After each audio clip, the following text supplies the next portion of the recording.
You know, some novels, they do more than just tell a story. They manage to capture the very soul of a nation right at the moment it fractures. Today, we're diving deep into Chimamanda Ngozi Adichie's incredible novel, Half of a Yellow Sun, a story about love, identity, and the absolutely devastating Biafran War. So, what's this book all about? Well, it weaves together the lives of five very different people during the Biafran War, and it really forces you to ask a fundamental question.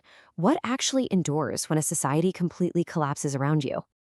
And wow, this quote from the character Odenigbo, it gets right to the heart of the novel. It immediately throws us into this tense clash of identities: national, colonial, tribal. This sets the stage perfectly for a conflict that's just simmering under the surface. Okay, so let's set the scene. Our story kicks off just before the war in post-independence Nigeria, and this place is just buzzing with intellectual energy and revolutionary ideas. It's in this vibrant, hopeful world that we meet the five people at the center of everything. You can just imagine it, right? Odenigbo saying this in a living room packed with passionate academics. It perfectly captures this huge tension between the new idea of being Nigerian and these much older, deeper tribal loyalties. And that tension, it's like a fault line, and it's about to crack wide open. So first up, we've got Ugwu. He's a young houseboy from a small village, and he's kind of our eyes and ears on the ground. Through him, we get to see this new world of big ideas and complicated people, and later, the horrors that follow. And who does Ogwu work for? Well, that's Odenigbo, a passionate intellectual who is really the sun that a lot of these characters orbit around. His home is this constant hub of revolutionary debate about Africa's future. He's the ideological center of our story. And then there's Alana, Odenigbo's partner. Her story is fascinating because she comes from a super wealthy family, but she makes a conscious choice to leave all that privilege behind for a life of purpose and ideas. Now meet Kanane, Alana's twin sister, but they could not be more different. If Alana is the idealist, Kanane is the total realist. She's sharp, she's pragmatic, and she runs her father's business with an iron will, a real contrast to her sister. And finally, we have Richard. He's the Englishman, the outsider looking in. He falls for Kaina and for Nigeria itself, and he gets completely tangled up in this complex web of love, art, and politics. So you have these five people, their lives all tangled up in love and debate. And then, boom, everything changes. The world of ideas gets shattered by the very real sound of a military coup.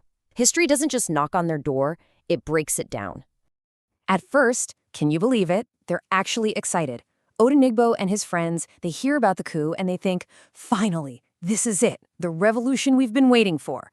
But oh man, that hope does not last long. That initial excitement just evaporates. All it takes is this one chilling announcement on the radio. Suddenly, the hopeful revolution descends into absolute chaos, and things take a very dark ethnic turn.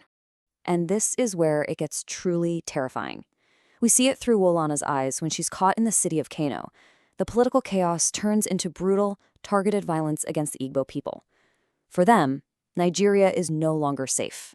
So after these horrific massacres, what happens next? Well, you reach a breaking point. There's no turning back. In response to the violence, the eastern region, which is predominantly Igbo, secedes. It declares itself a new, independent nation, Biafra. Let's just quickly trace how this all happened so fast. In 1966, you have that first coup, which creates massive instability. That quickly leads to the anti-Igbo pogroms. By 1967, it's all-out secession with the Declaration of Biafra, which plunges the country into a brutal 3-year civil war. And for a moment, there's this incredible feeling of hope. A new country is born. A new flag is raised, with half of a yellow sun right in the center, symbolizing this powerful dream of a safe, independent place to call home. But that dream, it turns into an absolute nightmare, and fast. The Nigerian government sets up a total blockade, which leads to widespread starvation, disease, and this profound, crushing feeling of being completely abandoned by the world. I mean, the reality on the ground is just horrifying. We're talking widespread starvation, especially among children, the constant terror of air raids, no medicine, no supplies. And through it all, they feel like the world is just looking away. And this right here, this is the title of the book Richard is trying to write inside the novel. The world was silent when we died. It just says it all, doesn't it? That feeling of suffering, of dying, while the world just carries on. So after all this devastation, as the war finally ends, the book asks a really important question. Who gets to tell the story? How is all of this going to be remembered? And whose version of history will survive? And this is where it gets so brilliant. We see two books emerge from the ashes. You've got Richard's version, this big, grand history trying to explain the political tragedy to the world.